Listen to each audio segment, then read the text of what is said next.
There we go. So we're starting to build up a nice little nest egg here. Unfortunately, we haven't been able to find the exit, and it doesn't look like we're going to find one very soon. Because, and I just need to put a little reminder to remind myself here. We've checked all of those. We've checked all of these. So right now, we have no way out of the dungeon, which is unfortunate, but it is what it is. And we'll keep advancing northward here. Oh, wait, we said the blacksmith's, I believe, was wooden doors. Is that right? Blacksmith's has wooden doors, and this is a unique room, which we've already done, so we will grab our wooden door box. Boop. And we will roll for locks. It is locked. Okay. Now, I should explain as we're playing here. The reason I'm not unlocking these doors, even though I have pretty good odds of lockpicking them, and I do want to show lockpicking at some point, is because I don't have to. I have doors that are not locked, and I don't want to spend my lockpicks if I don't have to. It's possible that we're going to hook back into those rooms at some point, so why spend when we don't have to? A 2x6 room. Okay. We've got a lot of space over to the right here, so I think we'll go to the right. 1, 2... So we'll go to there. We got an entrance. 1, 2, 3, 4, 5, 6. So we go 4, 5, 6. And we'll put this exit a little bit higher so we're more likely to connect those rooms. Stop it. Thank you. All right, and let's encounter another room. 3x4. 3x4 is a prayer room. This is a unique room, and it has curtains for the exit. Now, curtains are a unique option. I need to double check the rules, but I'm pretty sure they're basically just archways. They don't actually do anything material from a interference standpoint. And the way the game plays, you're never going to get glomped by people from other rooms kind of coming through. There is probably a home rule you could do to make that happen. But in general, I don't think it's necessary. As we saw earlier over here, this game can be very lethal in a hurry if you're not lucky. Yep. So the curtains, curtains do nothing. We can mark them. We'll just mark them with we'll use this little peach. We'll use this peach color. And then we'll do a little I don't know if this is actually peach, but it'll do. Actually, no, I can't do that. I need to do like a wavy line. Okay, we'll freehand it. Just a little wave just to remind us these are curtains. Doesn't really change anything. They can't be locked, but it's still good practice.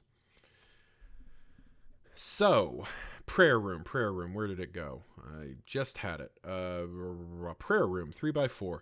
Roll d6. On a 1 to 4, there's a bad guy. 1, there's a bad guy. Roll on the enemy's table. We roll a 1. Cool.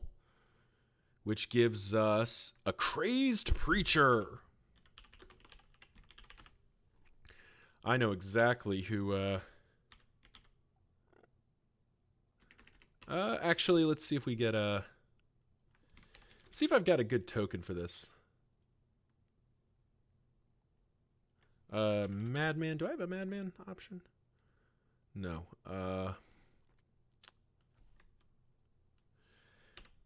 I know who I want to use. I'm trying to remember how to spell his name, though. There's a character token that I can't remember. Oh, here we go. We'll just use this Mad Hermit. That'll do. There we go. Crazed Preacher.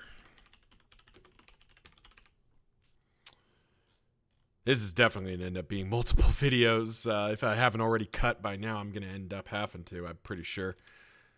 There we go. Crazed Preacher steps up. Let's knock this stuff back to the map layer. And combat start. Round 1. Now, remember, this Crazed Preacher only has 4 HP, so miss. Well, he's going to get a chance to play. 1 by 6. Nothing. All right, so the two of us exchange a round of blows. Nothing occurs. 2 by 4. Oh, so this is another combat trait. This is an exact strike. So we rolled exactly the dice, no shifting required, which means that we hit and we get to add our shift. Now, the distinction between this and the prime attack, and I'm actually going to pull the rule up just so I properly properly describe this. Where did it go? You can tell I'm like scrolling through the book to find this stuff. Yeah, so an exact strike lets us also add our shift total. So it's 1d6 minus 1 for stab, plus 2 for our shift, deals 2 damage. Well, could be more. The difference between this and a prime attack, which is the double sixes, is double sixes, you get to choose what maneuver, whereas this you have to roll the specific maneuver in question. So exact strikes aren't as good. That is a miss by the Preacher. Round 3. 1 by 6. Can't do anything with that. That's a miss. Preacher rolls. 3 by 1. Yeah, miss by the Preacher as well. Round 4. Shift plus 1. So, like I was saying, the exact strikes are they're a little less good than a prime attack because you don't get to choose your highest damaging. You get what you get. But you still, most of the time you end up killing. Yep. So with a shift of 3, we can make that into 2 by 4. So that's d6 minus 1. 2 damage. That's enough. Crazed Preacher, dead. So we get our PT1. We get 5 XP for that. So very weak fight means weak XP. We are at 81 XP. 100 is the mark for level 2, and boy, do we need to get to level 2. In the couple different playthroughs I've had of this game, getting as far as level 6 of the dungeon, you really, level 1 is really scary because you just don't have any resources. Once you get to level 2 and 3, it gets a bit easier. Okay, we also get to roll on Rat 1. Oh, T1, Rat 1. There we go. 9 and 4. Okay. So level 1's really lethal. Then 2, 3, and 4, as I recall, weren't too bad because you start having some resources and you start kind of having enough HP to actually stay in the fight. But then it comes up to round 5 or 6, and you start getting hammered again as they start giving you the business again. So, oh, nice. So, looting around inside this Preacher's clothes, we find a potion of constancy, which we will add to our character sheet. And the potion of constancy is for 1 dungeon level, we get +1 discipline and +1 precision. Now we haven't used our discipline or precision yet, so I don't expect anyone to know why that's good. But suffice to say, we're not going to drink it right now. We're going to save it for level 2. As soon as we get down to level 2, we quaff it, we rip through the level. That's the idea, at least. Then we rolled a 4 on the RATT table, which I don't believe is anything good. Whatever it was, or wait. You find some rats have chewed up a stack of books, but they left a wrapping of Dacoma stems, another herb. So we've got Malico leaves, Dacoma stems, and we have black feathers in there too. We just don't have a better place to put them. But there we go. So quick scroll over. We're going to show character sheet here. Loki Orin. Level 1, we're still at 10 out of 10 HP. We got 81 XP, 2 shift, 1 discipline. Let me make sure I actually am at 10 HP. Yep, we are at 10 HP.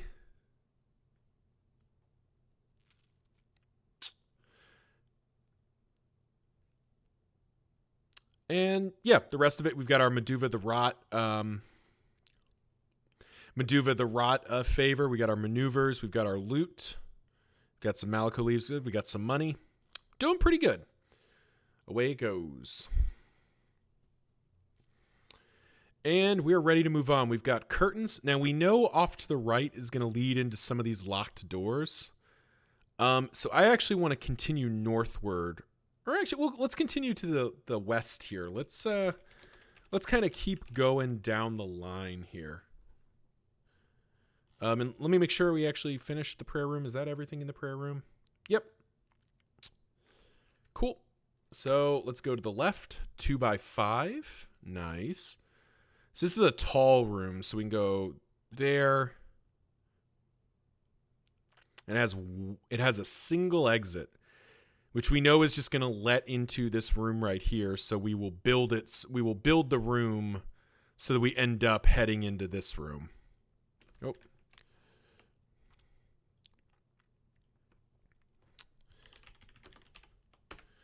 6x5 on the encounter table. What is 6x5? Is an empty space. There's nothing here. It's just an empty room. Which is a relief, because it means nothing bad happens. But it's archways, and we're immediately through. And now we get to see the benefit of not unlocking that door earlier, as we get to just head into the room.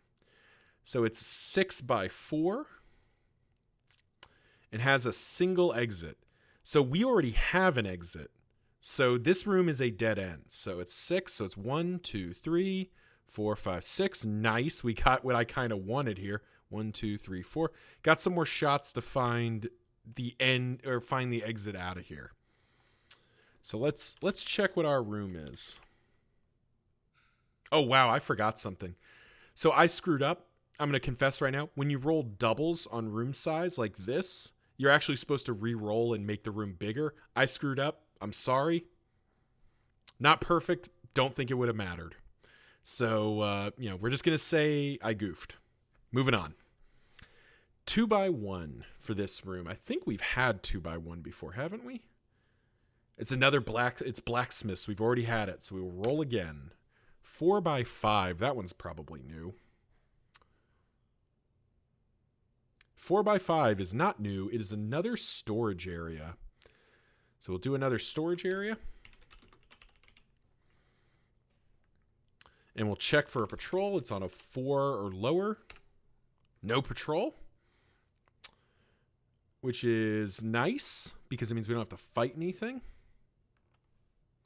And now we get to roll on BT1. And we'll do exit check. Exist check. Exist. Do you exist? Wow, we need a 6 to find the exit. So there is still no exits. We are in danger of not getting to go back to town this level, which is a little sus. But we'll figure it out. We'll be okay. 8 on BT1. BT1, 8. There's a length of rope, some dried pumpkin seeds, and another lockpick.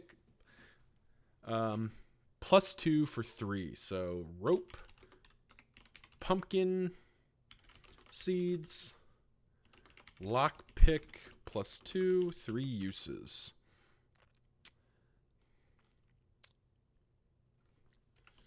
Lock.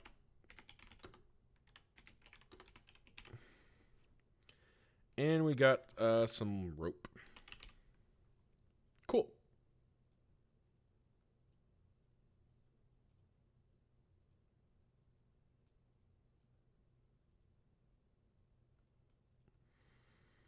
Sorry, I'm just doing stuff in the background. So we check through this area. We check through the storage room. We find some pumpkin seeds, which is nice. Maybe if we get hungry, we can nom on some pumpkin seeds. But as it stands, not a lot of use to us. So now we press back the way we are. We'll save these locked rooms for last. Let's head northward here. 1x4 corridor. I didn't say this earlier. We generated a bunch of corridors, and I was actually just kind of annoyed. 1, 2, 3, 4. Okay. Because corridors are a little bit frustrating when you're starting a dungeon out. So it's 1, 2, 3, 4. Cool. Okay, it goes to there, goes to there, there. But corridors don't give you loot. They don't give you anything. It's just it's basically just a wasted room. And it can be tough, particularly early on when you're trying to like get to level 2, if you can't get if you can't like get an encounter of any kind.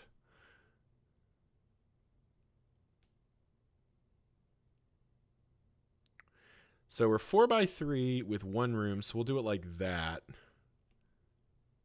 Actually, no, we'll 4 squares up. No, it's 5. Yeah, this is right. This is the maximum area we can still have available. And we will check once again. 4x1.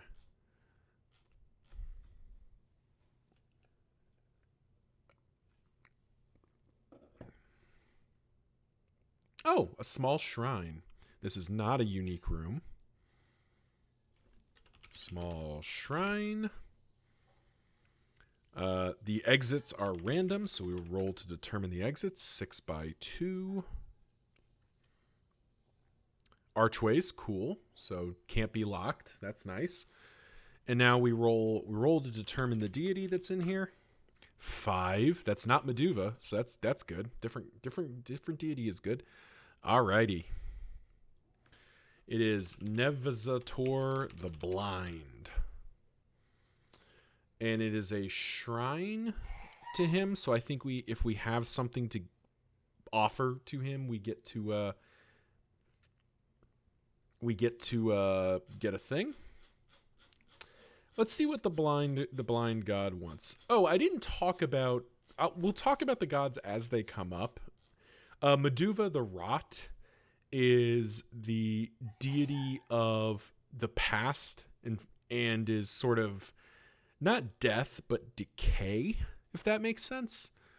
Nevezator the Blind is the deity of the lost and blind and darkness. He likes sticks, cloth, hemp, rope, glass orbs, and sapphires. Well, I mean, let's go ahead and just do that. Yeah, we will pick up a favor with the blind by trading in that rope we just found. Isn't that convenient? God favor hasn't come up yet, and we're pretty early on, but basically if you roll, you have the opportunity to leverage it by rolling a d6 and rolling beneath your favor point total. And if you do that, good things can happen. At 1, it's pretty hard for us to get anything done, so we're just not going to worry about it. 6x4. We were kind of hoping this one came. So this is 24 total spaces. So we can't do a 6x4, but we can do a 4x6 with a single exit. So what we'll do, we'll do it like this. We'll go down 2, over 4, 1, 2, 3, 4, 5, 6. Cool. Now, technically, you're not supposed to put an exit on the wall. I guess by the book, we're not supposed to put an exit on the wall that we arrived in. So if that's the case, what we actually have to do is this. 1, 2, 3, 4, 5, 6. We go like this. And we now know that there is a... Suffice to say, imagine, if you will, like there's like a hidden passageway here that reveals itself to us in this moment where we're like, oh, that's how we get, that's how that room works. That's why that room doesn't have any other exits, because there's actually a corridor here. Oh, did I make that one too small? Yeah, whatever. There we go. So the storage room is now connected up, and we get this last room over here. We encounter 6x4. 6x4. A chapel. Ooh. Set high on some shelves are burning candles above a large wooden shrine. This is a unique room and also a pretty dangerous encounter if memory serves. So we'll plug in the chapel. We need a dark cleric. Did I call him evil cleric? Yeah, evil wizard token. I mean, this guy looks like a dark cleric. Hey, look at this guy. That guy looks pretty evil. All right, cool. So we got a dark cleric encounter. So as we enter this room, there is a shout. You know, I will sacrifice you to insert deity of choosing. And this one is probably a little less dangerous, but not by much, from the snake. So let's see if we can do better this time. We are also playing for our level up here. This guy's worth 28 XP, so winning this fight wins us level 2. Round 1. 2x5. So unfortunately, we can't make incisive cut with that. We can make stab though. On secondary 1s, 2s, and 3s, and he blah blah blah blah. Okay, he can't mitigate this, so we just do 2 damage to him. Nice. He swings back. 4x1. He has shift 1, so he just barely misses out on hitting us in the head with his staff. So round 2. 6x3. No, we can make 5x2 with that. Now, unfortunately, he does. So the way the Dark Cleric's interrupt works is instead of just no selling damage, he technically heals for damage. But since he's already taken damage, mechanically speaking, he just reduces the damage by 1. We deal 4.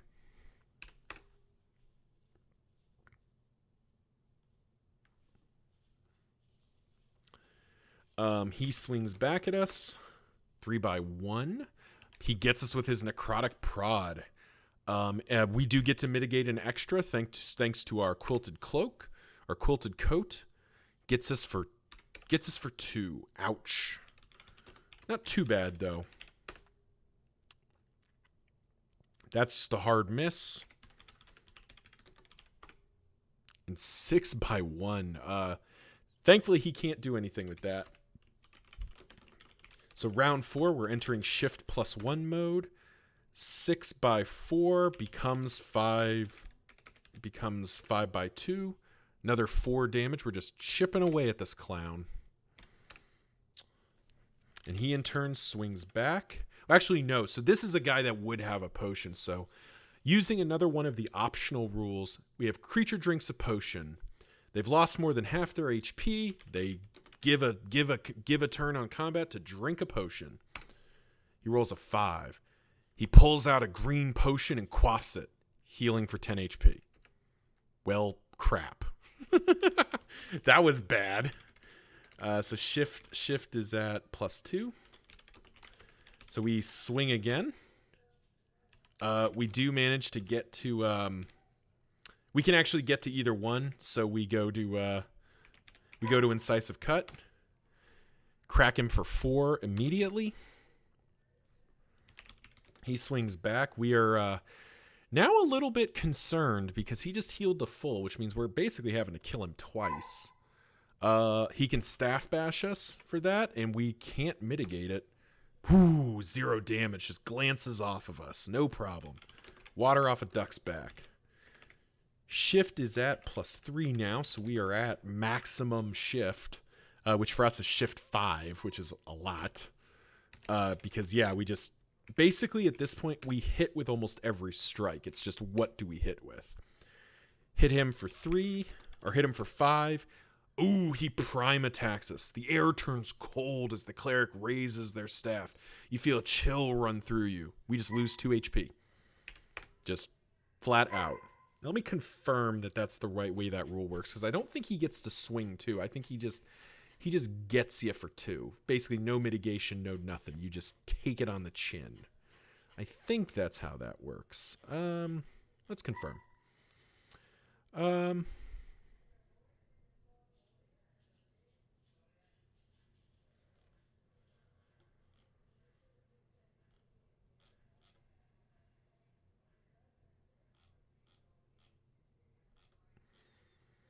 It doesn't say where I thought it would say.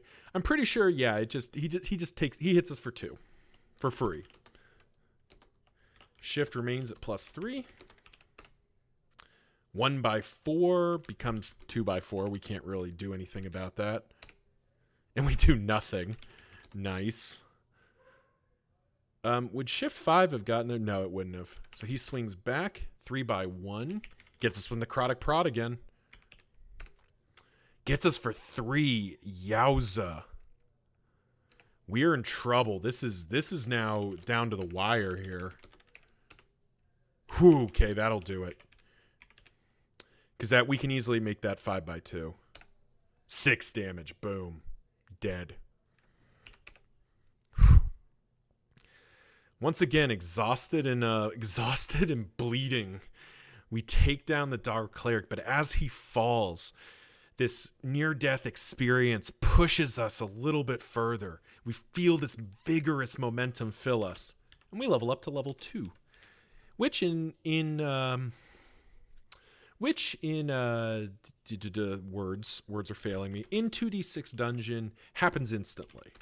You basically just instantly go up to next level. You get 10 max HP and 10 HP. You basically you get your level up immediately is kind of the point, which is good. We also check, do I get anything? Okay, my precision goes up to +1 as well. Hasn't come up yet, but it will at some point, so don't you worry. Why is this red? How dare you? Cool. All right, so all we get is HP and a little bit of precision, but we also get loot, and loot is very good. So we get RPT2, cool. We get 10 gold coins, so just 10 gold coins just off the top. That is also very nice, because we're going to be looking to go back to town here, because we are a little bit, I mean, we're feeling a lot better right now, but we're still a little bit chewed up, and we have enough money that we can go back and buy some decent loot. But let's see what the game intends for us here. After you can make an offering, oh, it's Meduva again. So we'll put this in black. Meduva.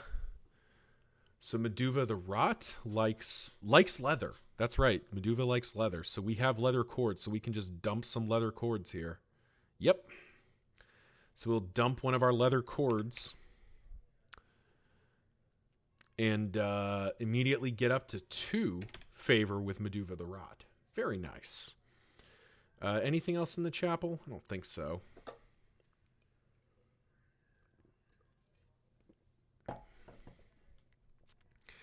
So there we go. 1, 2, 3, 4, 5, 6. We get 6 chances to find an exit. Yes! Last possible roll for this room. We find the exit. So now we have a choice. We can go back to town and then come back to the dungeon, or we can keep pressing our luck. And basically the way this kind of works, the way I found this works is the further you can push, the better it is, because you basically come back to the dungeon at full HP with a bunch of new resources. So if you come back right as you finish a level, you basically go to the next level gassed up and ready to go again, because, and this is important, you can only leave the dungeon level once unless you get a specific dice roll elsewhere that says you can leave twice. So in this case, we hit level 2. We're banged up, but we're not too banged up. So I'm going to think on this for a moment and cut the recording. Thank you all for watching. I hope you enjoyed this, and we'll continue in just a bit.